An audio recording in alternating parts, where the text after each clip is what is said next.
The poison you pour for others eventually fills your own cup. My dear chosen ones, lean in for a moment, because what I'm about to tell you isn't a whisper, it's a thunderclap. Some people thought they could aim their hate at you without cost. They believed they could plot in shadows and walk in daylight untouched. They mistook your quiet for weakness, your patience for permission, and your dignity for defeat. They didn't just test your limits, they tested the limits of consequence itself. And now the very poison they brewed for you is swirling back into their own veins. You've seen it, haven't you? The ones who smirked when you were hurting, the ones who scrolled past your struggles as if your pain was a punchline, the ones who made your life a target board for their jealousy. They prayed for your downfall, but now they're tripping over their own steps. They hope to see you restless at night, but it's their pillows that have turned into battlegrounds. They wanted your name dragged, but it's their own name that's now whispered with pity and disgust. They used to walk tall, but lately their confidence looks like a Wi-Fi signal at 2 bars, pretending it's strong, but everyone knows it's shaky. And you might be asking, why now? Why are the same people who seemed untouchable suddenly cracking? Let me tell you, there's a truth the world rarely speaks. Harm is never one way. Energy is never neutral. Every act of malice is an investment, and sooner or later, the universe sends the bill. Science even has a name for it: psychosomatic illness. Sickness not born from bacteria or viruses, but from the toxins of the mind and soul. You can think yourself sick, hate yourself sick, envy yourself sick, and curse yourself into a hospital bed. Now imagine years of that energy, concentrated, fermented, and weaponized. That's exactly what your enemies have done to themselves. Before we go any deeper, my dear chosen ones, take a moment to show your support. If this message is already hitting your spirit, if it's reminding you of your strength, then don't just watch, engage. Hit that like button, subscribe to the channel, and turn on the notifications so you never miss what's next. Every click, every share, every comment fuels our fire to keep creating content that awakens, empowers, and transforms. Your support isn't just for us. It's a way of saying yes to your own growth, your own healing, and your own rise. Let's keep building this movement together. Chosen ones, this is not coincidence. This is not random. This is not a lucky break. This is life itself balancing the scales. This is consequence with surgical precision. You carry a rare kind of power of being chosen. That doesn't mean you're perfect or immune to pain. It means your path, your purpose, your energy has a shield built into it. People can throw stones at it, but the stones ricochet. People can spit venom at it, but the venom leaks back into the sender's bloodstream. Being chosen isn't just about surviving the attacks. It's about watching the truth reveal itself in real time. No one escapes the weight of what they unleash. Some of you are sitting there thinking, but why didn't it happen sooner? Why did they get away with it for so long? Because patience is not escape. Delay is not permission. Life lets people feast before it flips the table. It lets them dance so the fall is public, visible, undeniable. It gives them time to turn around, to stop, to change course. But when they double down, the impact multiplies. What looked like silence was really an investigation. What looked like inaction was really a trap being set. And when it springs, there's no denying what caused it. You've been carrying yourself with grace while others plotted. You've been standing in storms without shouting your pain. That wasn't weakness, it was strategy. Every moment you stayed quiet, every time you chose dignity over retaliation, you were letting the universe write your evidence. And now it's being read out loud in their lives, their sickness, their weakness, their collapse. It's not an accident. It's a mirror. It's the hidden ledger of every choice they made finally showing itself. Chosen ones, you are not just surviving. You are becoming living proof of an ancient truth. No force, no lie, no jealousy can crush what is truly protected. You don't have to argue. You don't have to explain. Their downfall argues for you. Their silence testifies in your defense. Their frailty punctuates the long sentence of cruelty they wrote. And here's the part you must hold on to. Don't gloat. Don't descend to their level. Don't waste your breath explaining why it's happening. Simply stand in your power and let the evidence speak. Because it's not just about them, it's about you. Their collapse is a billboard to the world about what happens when you tamper with a chosen one. It's your warning label, your shield, your vindication. It's proof that your energy is not to be handled carelessly. So buckle up. Today we're not sugarcoating anything. We're diving into the reality of what happens when enemies ignore every warning sign. You're about to see how sickness becomes a prophecy, how affliction becomes evidence, and how life itself proves to the world that you are untouchable. This isn't karma. This isn't coincidence. This is the enforcement of balance. And once you hear this, you'll never look at your enemy's struggles the same way again. And to every single one of you, yes, you, the chosen one reading this right now, thank you for being here. Whether this is your first time stepping into this space, or you've been walking this path with us for a while, your presence is the heartbeat of this movement. If you're ready to see the hidden signs for what they are, to rise above the noise, and to step fully into the power that only a true chosen one carries, hit that like button, tap subscribe, and drop the number 77 in the comments to mark this moment. Show your support with a super thanks if you're moved, because every gesture fuels us to bring you even deeper, life-shifting truths like this. Stay right here, because what's coming next will confirm what you've always felt in your bones. These are not random events. This is what happens when the untouchable finally becomes undeniable. Let's dive in step by step. When rot meets reality, the body always tells on the soul. The venom you store for someone else always ends up in your own bloodstream. My dear chosen ones, let's begin right here. This is where the truth stops whispering and starts screaming. What you are watching in your enemies right now is not random, not bad luck, not coincidence. It is the hidden ledger of their actions finally being read aloud through their own bodies. They thought they could build a trap for you and walk away untouched. They thought they could serve poison at your table without tasting it themselves. But here's the reality. When you live in darkness long enough, your own body becomes the stage where that darkness performs. You've seen it. People who spend their days marinating in jealousy, gossip, and bitterness. They feed on drama as if it's breakfast. They breathe in slander like oxygen. They wrap themselves in lies like blankets. And then one day, the smile looks forced, the confidence looks shaky, and the body starts to betray the mask. Chosen ones, that's not magic. That's the inevitable consequence of their inner world finally leaking into the outer one. Hatred, envy, and malice aren't just emotions, they're toxins. And toxins don't stay quietly tucked in the heart or mind. They corrode, rot, and contaminate everything from the inside out. You might be asking yourself, why does it look so personal? Why does their downfall fit them so perfectly? Because it is. This isn't some vague misfortune. It's a tailor-made echo of what they've been feeding themselves in secret. The illness they're experiencing is not just physical, it's a confession written in flesh.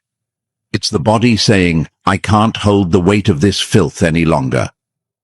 When someone's daily diet is gossip, when their main workout is dragging other people down, when their hobby is planting rumors, they're not destroying you, they're incubating their own collapse. They are filling their own bloodstream with venom and mistaking the rush for power. But power borrowed from poison always comes with a due date. And that date, chosen ones, is now. Think about how you've carried yourself, You stayed silent while they whispered. You rose above while they tried to drag you down. You chose dignity over retaliation. And all the while, the same energy they aimed at you was circling back to its sender, fermenting inside of them. It wasn't a punishment without cause. It was a seed they planted, nurtured and watered, now blooming as sickness. Some people around them won't connect the dots. They'll call it stress, bad luck, or just life happening. But you, chosen ones, you can see deeper. You know when rot finally meets reality. The body becomes a billboard of what's been hidden for years. This is not a random illness. It's the inevitable conclusion of a toxic inner life. And here's the twist of irony. They built a prison for you, but they're the ones now living in it. They wanted you weak, drained, and crawling to rise. Instead, that's exactly where they are. Trapped in a body that refuses to cooperate, in a life that refuses to obey their illusions of control. Their own system has become the executioner of their corruption. That's the brutal honesty of it. My dear chosen ones, hear me clearly. This isn't about gloating. This isn't about taking pleasure in someone's pain. This is about understanding the power you walk in and why you don't have to lower yourself to retaliation. Life enforces its own rules. You don't have to lift a finger. Their sickness is not an accident. It's exposure. It's evidence is not an accident. It's exposure. It's evidence. It's reality telling the truth they've tried to hide. Ask yourself this. Why does their collapse look like a mirror of their behavior? Why does it feel poetic? Because energy doesn't evaporate. It transforms. It returns. It lands where it was launched. They spent so much time wishing you sleepless nights, but now their own pillows feel like battlegrounds. They prayed for your downfall, but their own legs gave out first. They built narratives to drag your name, but now their own name is being whispered with pity and disgust. Chosen ones, this is your wake-up call to stop doubting your power. Stop questioning why you're still standing while others are crumbling. You're still standing because you never filled yourself with their toxins. You're still rising because your energy wasn't built on tearing others down. Being chosen isn't just a title, it's a responsibility. It means you live differently, you hold yourself differently, and you're protected differently. That protection isn't invisible anymore. It's being written in real time across the lives of those who tried to violate your space. And maybe, somewhere deep down, you're wondering if this is permanent for them. The answer? That's not yours to control. What you're witnessing is not random, but it is instructive. It's a message to them, to you, and to anyone watching. The message is simple. When you pour poison for someone else, you drink first. When you plot harm, you're digging your own pit. And when you spend your life trying to infect others, your own system becomes the host of your infection. So stand tall, my dear chosen ones. Stand firm, not in arrogance, but in clarity. You are not just surviving attacks. You're watching life itself write your vindication. Their sickness is not a tragedy of chance. It's the confession of what they carried in the dark. And you, standing here now, are the proof that no matter how many stones they throw, truth will always bounce back. This is your power. This is your moment. And now, let's keep going, because what's coming next will take you even deeper into how and why their fall isn't just a collapse, but a confirmation of everything you've been sensing all along. Number 1. The body never lies. Hidden hatred always finds a way to speak. When rot meets reality, the body always tells on the soul. The venom you store for someone else always ends up in your own bloodstream. My dear chosen ones, let's begin right here. This is where the truth stops whispering and starts screaming.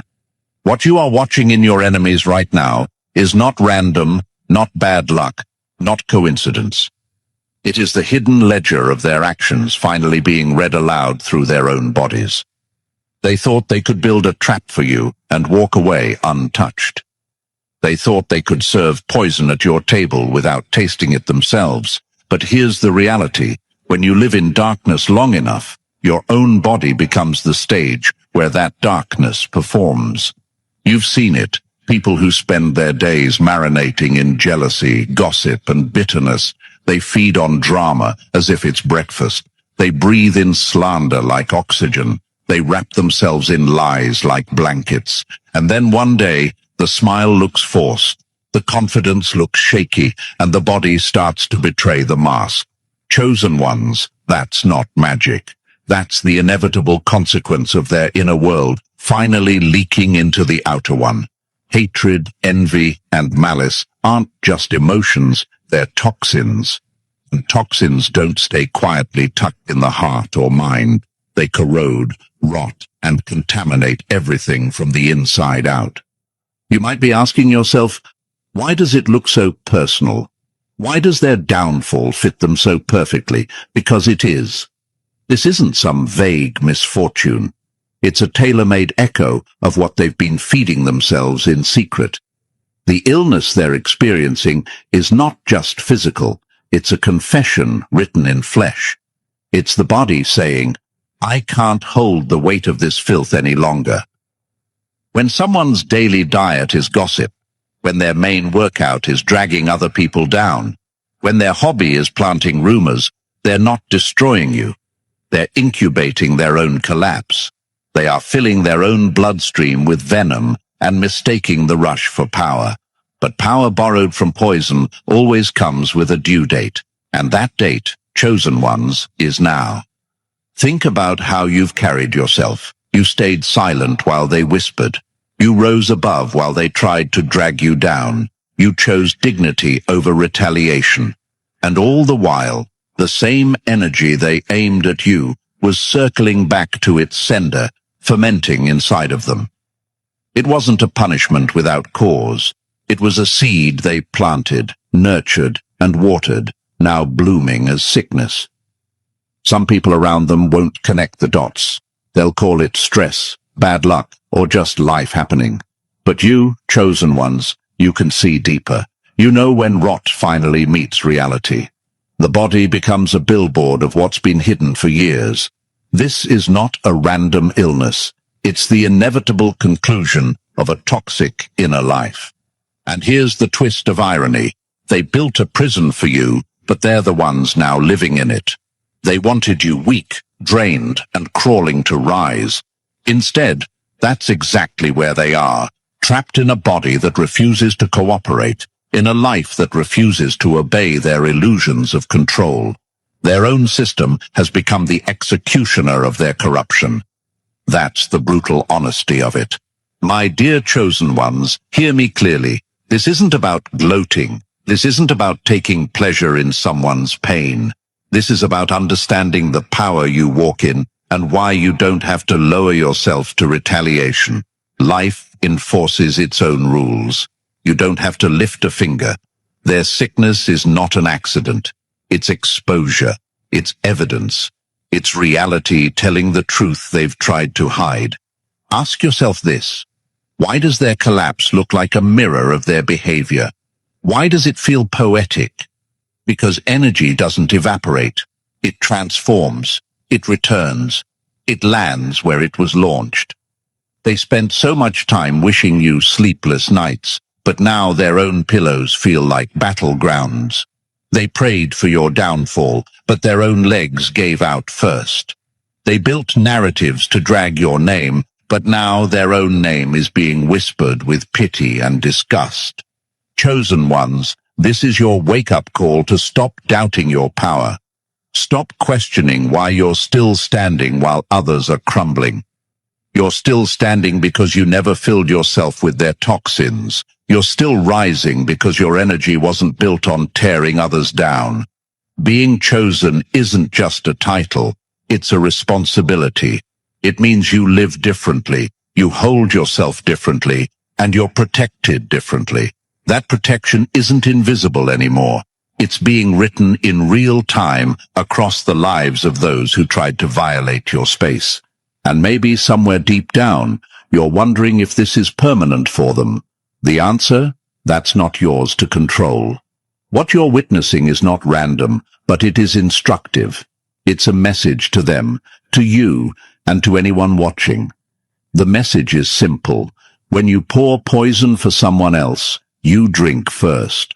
When you plot harm, you're digging your own pit. And when you spend your life trying to infect others, your own system becomes the host of your infection. So stand tall, my dear chosen ones. Stand firm, not in arrogance, but in clarity. You are not just surviving attacks. You're watching life itself write your vindication.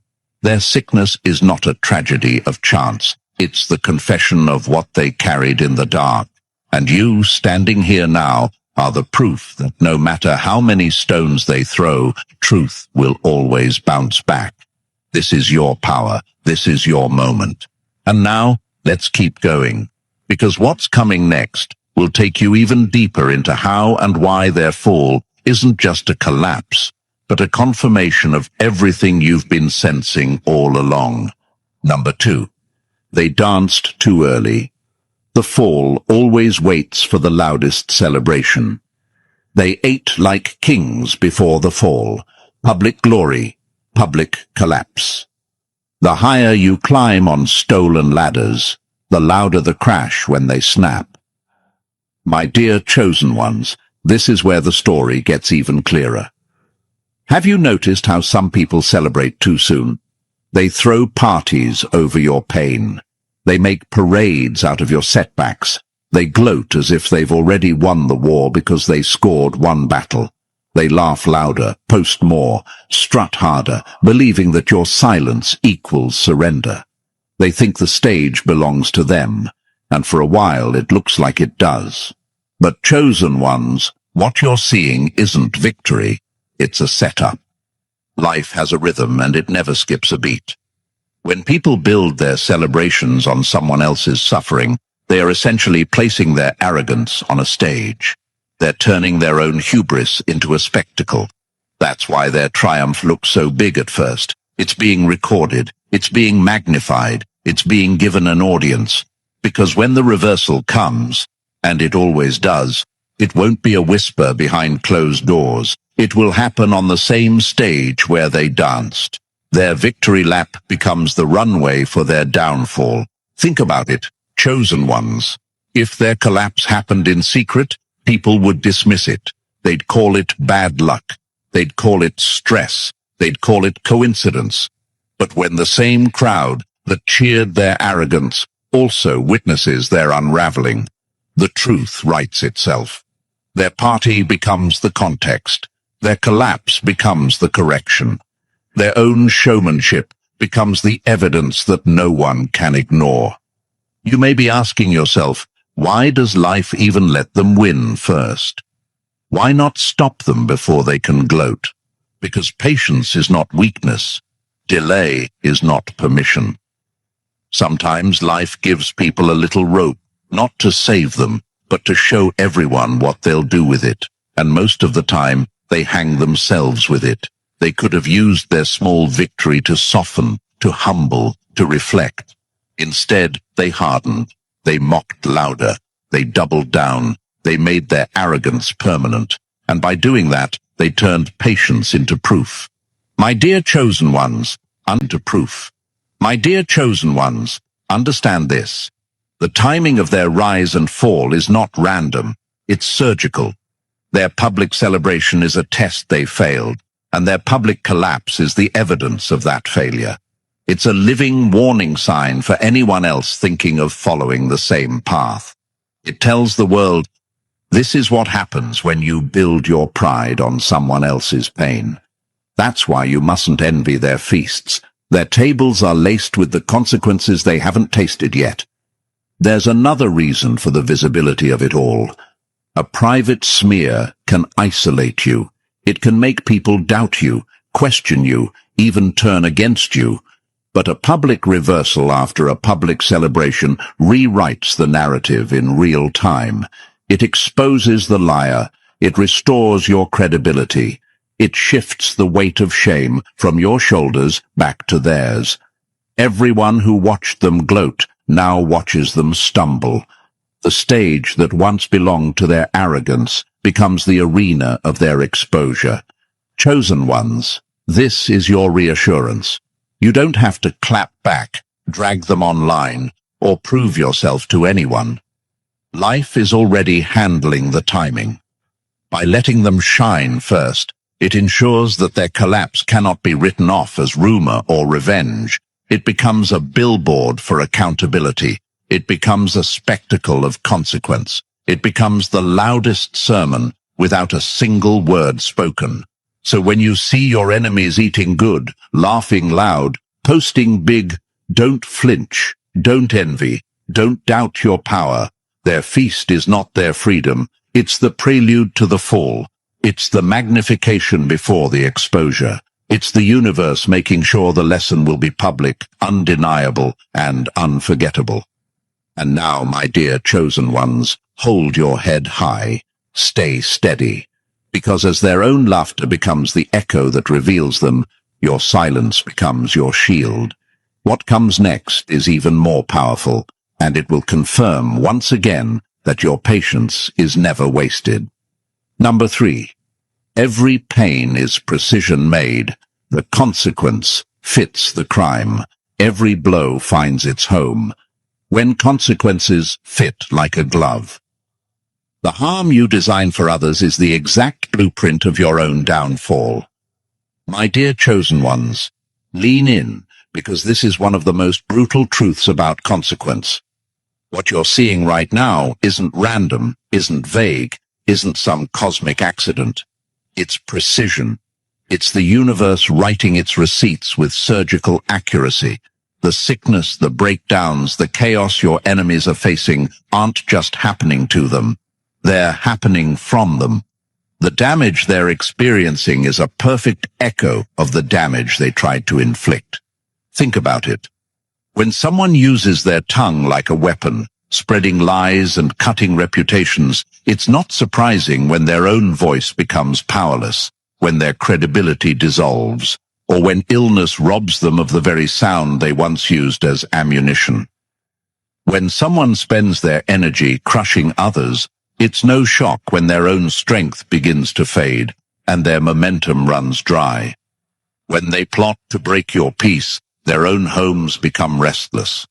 When they aim to destabilize your life, their own ground starts to shake. This isn't coincidence. This is calibration. Chosen ones, you've probably noticed how almost poetic it looks, the way their suffering mirrors their behavior. That's because energy doesn't evaporate. It transfers, it loops, it lands where it originated. This is why their sickness feels so personal, so tailored, so unmistakable. It's not just an affliction, it's a confession written across their life. They can call it stress, bad luck, or fate, but deep down, they know. And you know too. You might be asking yourself, why does it hit so precisely? Why does it feel like the consequence was custom-made for them? Because it is. Life isn't sloppy. Actions aren't lost. The pattern is deliberate. When they put malice into motion, they were engineering their own outcome. It's the mirror principle. The energy you invest in harm is the energy you receive as harm. They can't claim it's unfair. They can't argue it's random. Even if they won't admit it publicly, privately, they feel the connection between their choices and their current condition. The sickness isn't an external enemy. They built it cell by cell with every act of cruelty. Their own actions became the architect of their pain. This is why, chosen ones, you don't have to retaliate. You don't have to explain or defend yourself. Precision consequence is doing the work for you. The same way they were calculated in plotting against you is the same way the outcome is calculated in returning to them. Life doesn't just settle the score, it matches the strike. Some people believe that because nothing happened immediately, nothing will happen at all. That's the trap. Delayed consequence isn't escape, It's incubation. It's time gathering evidence, time giving them a chance to change course, time letting arrogance grow so the fall is undeniable. And when it finally hits, it's targeted. It lands exactly where it should, like an arrow finding the bullseye. Chosen ones, this is your reminder that what you're seeing isn't just about their sickness, it's about your vindication. It's a message to the spectators who doubted you, to the bystanders who watched in silence. Their downfall is a living testimony that no one escapes the return on their investment. Every action plants a seed. Every seed produces a harvest. Every wrong finds its echo. And when the echo comes back, it sounds exactly like the original note. So stand tall. You are not witnessing random chaos. You're witnessing customized consequence. You're seeing proof that life, energy, and truth have a way of delivering precise justice without you lifting a single finger. The sickness they're living inside isn't an accident. It's the mirror of what they've been carrying for years. And you, chosen ones, are standing as the quiet evidence that clean hands, steady hearts, and resilience always outlast schemes built on poison. This is the power of being chosen. You're not just protected, you're a witness. Every collapse around you becomes a living reminder that some forces are exact, some shields are unbreakable, and some lives cannot be touched without consequence circling back like a boomerang. And now, stay with me, because what's coming next will go even deeper into how their downfall isn't just a punishment, but a public message that confirms everything you've been sensing all along.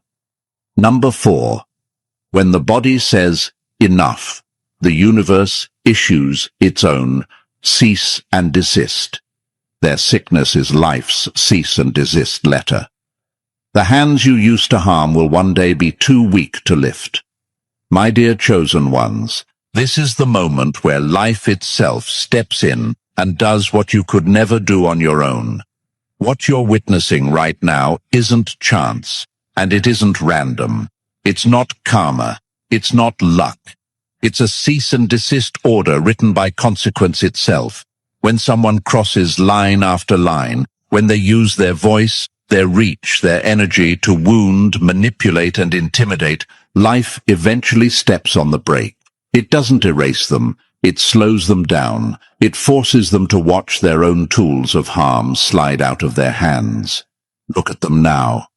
The ones who once moved like predators through your space are suddenly stuck inside their own bodies. The voice they used as a weapon now trembles. The stamina they boasted about now flickers. The reach they had feels smaller, weaker, less convincing. This isn't theatrics, this is surgical.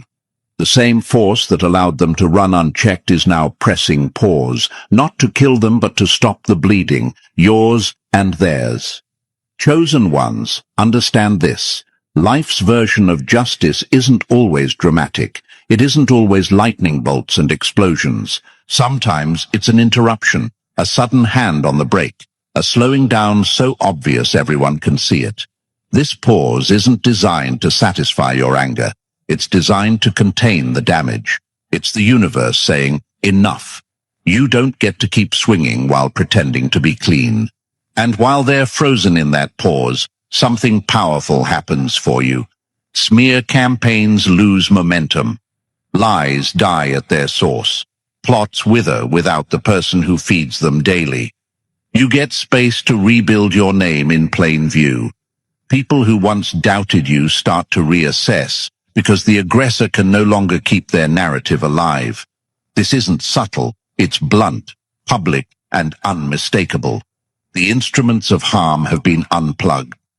There's another layer to this. Humiliation as a teacher. Being stopped in private is one thing. Being slowed down in front of an audience is another. The swagger they once performed gets stripped away. They're reduced to the very state they tried to force on you, weak, limited, fighting to stand. That public weakness is not just punishment. It's an opportunity. It can either break a person or crack them open to truth. In the pause, there is still a chance to change, to face what they've done, to reckon with their motives. But humility is unavoidable. My dear chosen ones, don't mistake this for revenge. This isn't about spectacle. This is about protection and exposure. By leaving them alive but incapacitated, life keeps the lesson visible. People can see the outcome of cruelty without the cover of conspiracy or excuses. The sick person becomes a walking notice to anyone tempted to follow the same path. This is what happens when you cross boundaries you shouldn't cross. This is why you don't have to shout. You don't have to prove anything. Life is already holding up a mirror. Their sickness, their weakness, their pause is the mirror. It says plainly to everyone watching, your power isn't endless, your reach isn't infinite, and your actions will circle back. Chosen ones, hold that what tried to crush you has been contained, and it's a warning to every spectator, ones thinking about trying you next, that even patience has a breaking point. So stay grounded, stay clear. This isn't your doing. This is the consequence of their doing. Their sickness is life's cease and desist letter, a public pause designed to protect you, expose them, and write a lesson the whole room can read. And now we'll go even deeper into the next revelation, because what comes after the pause will confirm everything you've suspected about your own untouchability. Number 5. They laughed at your scars. Now they bleed from the same wounds. Mocking someone's pain is the fastest way to book your own turn in the fire. My dear chosen ones, this one cuts deep. The people who once found joy in your pain are now choking on the same laughter they used against you. They made your struggles their entertainment, turned your setbacks into social currency, and thought that every tear you shed was proof of their superiority. But the tables have turned, and not quietly. The same stage where they once performed your downfall has become the scene of their own unraveling. They treated your wounds like content, scrolling, sharing, smirking, as if pain was something they could profit from. They measured their worth by how publicly they could humiliate you, how confidently they could downplay your suffering. But life, chosen ones, has a sharp sense of irony. The spotlight they used to expose you has swung around, and now it's burning through the mask they wore. Their weakness, their failures, their sickness, it's all unfolding in public view, unfiltered and undeniable. You might be asking, why does it look so poetic? Why does their collapse mirror what they did to me? Because energy doesn't disappear, it multiplies. When they laughed at your pain, they taught others that cruelty was acceptable, that empathy was optional. Now that same crowd is watching them fall, and the silence is deafening. The laughter they once commanded has turned into whispers. The same people who clapped for their jokes now watch with cold curiosity as their confidence crumbles. The applause they lived for has turned into the echo of their own mockery. Chosen ones, this is more than karma. It's a mirror. When someone uses another person's pain as fuel, they forget that the crowd they train learns quickly. They conditioned people to treat suffering like a sport. So when their own sickness appeared, when their own body betrayed them, those same observers responded exactly as taught, with distance, gossip, and a smirk. The cruelty they normalized became the language of their own downfall. They are not just sick, they are living inside the theater they built for you, forced to play the role they once mocked. And you, standing on the other side of that reversal, must understand the power of this moment. Their pain is not your victory, it's your confirmation. You don't need revenge. You don't need to defend your story. The universe is already doing the translation for you. The people who couldn't see your worth when you were wounded are now learning what it feels like to be seen through the same merciless lens. But there's a deeper layer here, chosen ones. Mockery was their armor, They wore cruelty like confidence. The laughter was a mask, loud, bold, and hollow. When they ridiculed others, it wasn't because they were strong. It was because they were terrified of being exposed. Now that their own suffering has arrived, the mask has cracked. The fake laughter has evaporated, and what's left is the raw, unfiltered truth of who they are without the performance. This is the moment of exposure. No scripts, no spin, just reality. The same people who joked about your scars now find themselves bleeding in front of the same audience, and there's no way to edit this scene. The sickness stripped away their illusion of control, their curated image, their carefully constructed superiority. What remains is humanity, fragile, humbled, and undeniable. And while that might sound like punishment, it's actually education. Their collapse isn't just a warning for them, it's a lesson for everyone watching. People are learning that cruelty carries a price, that mocking pain plants seeds that grow into humiliation. This reversal isn't random, it's corrective. It shifts the culture. It reminds everyone that empathy isn't weakness, it's wisdom. So my dear chosen ones, remember this. You never needed to defend yourself from their laughter. The truth has done it for you. Every time they mocked you, they were writing their own script of downfall. Every time they twisted your story for entertainment, they were rehearsing their own exposure. And now, their suffering is not an act. It's evidence. The ones who once laughed at your pain are now the object lesson. Their tears are the mirror reflecting everything they tried to hide. They mocked your wounds, and now they're forced to wear their own. The balance has arrived, not with noise, but with precision. So stand tall, chosen ones. You didn't just survive the ridicule, you outlasted it. And now the world is watching the same people who once laughed at your scars learn what it truly means to bleed. Number 6. Silence is the new sentence. The mouth that harmed now chokes on its echo. When the noise dies, the predator's voice becomes its own prison. Those who sharpen their tongues into weapons always end up cutting their own throats. My dear chosen ones, listen closely. There's a shift happening right now that's bigger than any rumor, louder than any smear campaign. The very people who once used their mouths as weapons against you are discovering what silence really feels like. For years they treated sound like ammunition, lies dressed up as facts, whispers turned into wildfire, insults sharpened into a broadcast meant to bruise you. They built influence out of rumors, steered crowds with falsehoods, and bruised hearts with their declarations. Speech was their engine of harm. But here's the thing about engines built on destruction. They don't run forever. Eventually they choke on their own fuel. Chosen ones, what you're witnessing now is not random. It's not luck. It's precision. Life itself has pressed pause on their noise. The illness they're facing isn't designed to erase them. It's designed to neutralize them. It's not finality. It's containment. Their voice, once their strongest weapon, is now their silence. The same tongue that stirred storms can't even form a wind. The broadcast has gone static. The constant drip of accusations has dried up. And in the clearing that follows, truth begins to breathe again. Think about how this feels on the inside for them. A person who built power on manipulation suddenly finds the microphone ripped away. Their words can't land. Their audience starts drifting. The campaigns that needed constant feeding starve in neglect. Narratives collapse without daily repetition.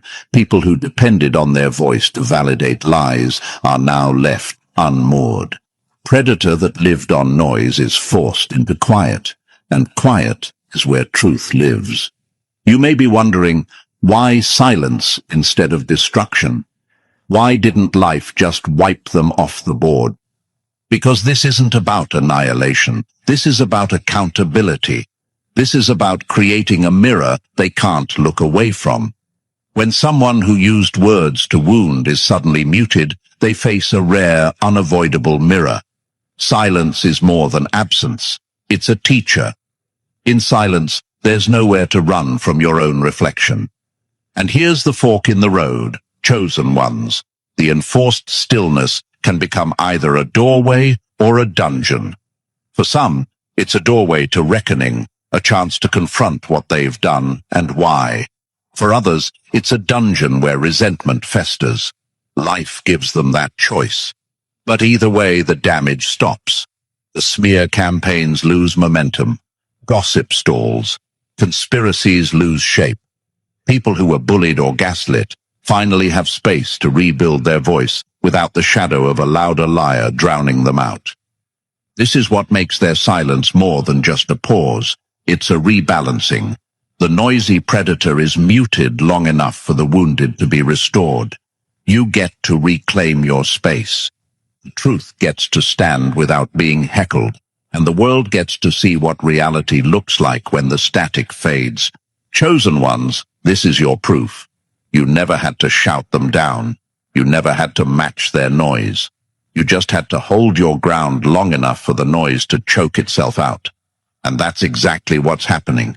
Their sickness isn't a punishment. It's the gag that takes away their weapon. It's a neutralization of harm without erasing the person. It's the universe saying, enough. This stops here. And for you, this is your moment to breathe, rebuild, and rise without interruption. Let the silence speak its own language. Accountability, protection, the possibility that what was once weaponized might one day be rebuilt into something that heals instead of harms. This is not just their consequence, it's your confirmation. Confirmation that no matter how loud the lie, the truth always waits for its turn. And now, chosen ones, that turn is here. Number 7. Crossing boundaries. Has receipts. Energy always marks the line you shouldn't cross. The sickness is the signature of the line they crossed. When you trespass into a space that isn't yours, the ground itself rises to throw you out. My dear chosen ones, lean in. This is the part where everything becomes undeniable.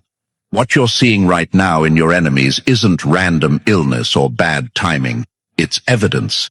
It's not a vague warning. It's a signature written in their own bodies confirming they crossed a line they were never meant to touch. They thought they were dealing with ordinary rivalry, but you're not ordinary. They didn't just attack a person. They tampered with a force they couldn't see. Chosen ones, you carry protections that aren't stamped on your forehead, but they're real all the same. Your path is wrapped in boundaries even your enemies can't read, but crossing them has a cost. People mistake your calm for a blank check. They think your silence is weakness and your restraint is consent. They don't understand that patience is not permission. And when they finally reach too far, the return is swift, precise, and undeniable. That's what you're watching now, life itself drawing a red circle around their actions and saying, this is the moment you went too far.